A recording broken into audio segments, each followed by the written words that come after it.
Afternoon headlines are brought to you by Palm Coast Ford, your hometown dealer.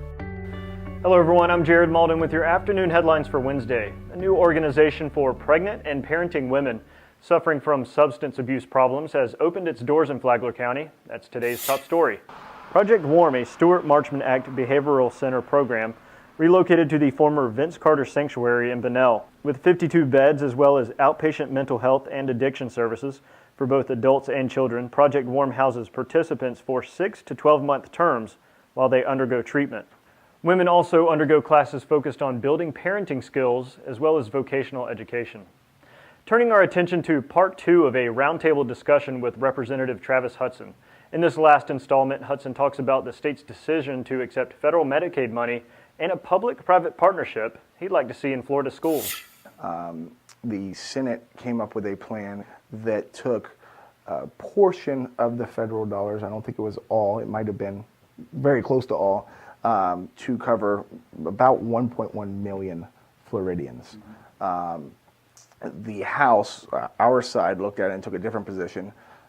We tried to do something innovative. We tried to privatize medicine. In other words, what we tried to do was take $0 from the federal exchange.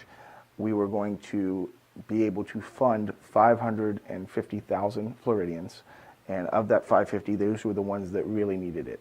The difference between the two, between ours and the Senate plan, the Senate was funding able-bodied working individuals that were between 21 and 65. We just said if you're between 21 and 65 and you can get a job or you have a part-time job, you can go get your own plan. That's kind of how we figured. Everybody else, we were asking them to put in about $20 to $25 a month. We would cover the rest, but the idea was to get them off of Medicaid by privatizing the entire market so that we don't have a Medicaid market anymore. Every healthcare provider can be able to get in there. So if you were currently on Medicaid, obviously it's your prerogative if you wanted to stay, but with the $25 you put in plus the $2,500 we were giving you, you can go out there and get your your privatized plan. The House passed one thing, the Senate passed something else. Ultimately, we don't have anything right now. The negatives with taking the money, and this is kind of why we opted not to in the House side.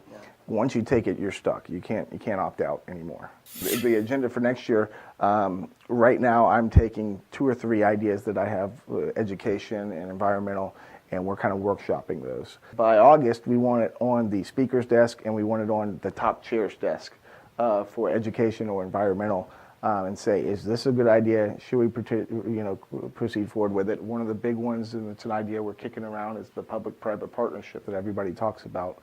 We want to see there's the academy-style programs that a lot of school boards have, and they've worked good with them. Kind of to piggyback that vocational idea that we've just passed, I want to see what possible businesses, private businesses, will come in and rehab our classrooms, spend capital dollars and use that for that hybrid system where they're vocational and teaching kids vocational stuff. So it's a partnership with DOE, partnership with the school board, the local school board, the local schools, and the businesses coming in, and I want to see if we can give them some type of tax incentive or tax rebate thing. So you're working with the DOE vocational model. You maybe rehab an entire classroom, maybe it's a portable, or maybe it's a classroom that needed rehab. You rehab the classroom with capital improvement dollars, and then we'll give you some type of tax rebate on the end from the state level. They're going to invest into our school, and we're not having to spend state dollars. I want to be able to, in return, give them something back. So that's kind of the idea, to get those vocational schools kind of kick-started. On the topic of schools, today's students at Old Kings Elementary School had a ball at Field Day. The theme this year brought back some of the classic games of tug of war, 50-yard dash, and football throw. Field Day is a way for students to get out of the classroom and compete in a friendly environment. And those are your afternoon headlines for Wednesday. For news anytime, log on to our website at palmcoastobserver.com and like us on Facebook. I'm Jared Malden, and from everyone here at The Observer, thanks for watching. Hi folks, Don York, General Manager of Palm Coast Ford, and I'd like to invite you down to check out Ford's all-new fuel-efficient lineup, like the all-new C-Max Energy. At Palm Coast Ford, go further for less. Palm Coast Ford, your hometown dealer.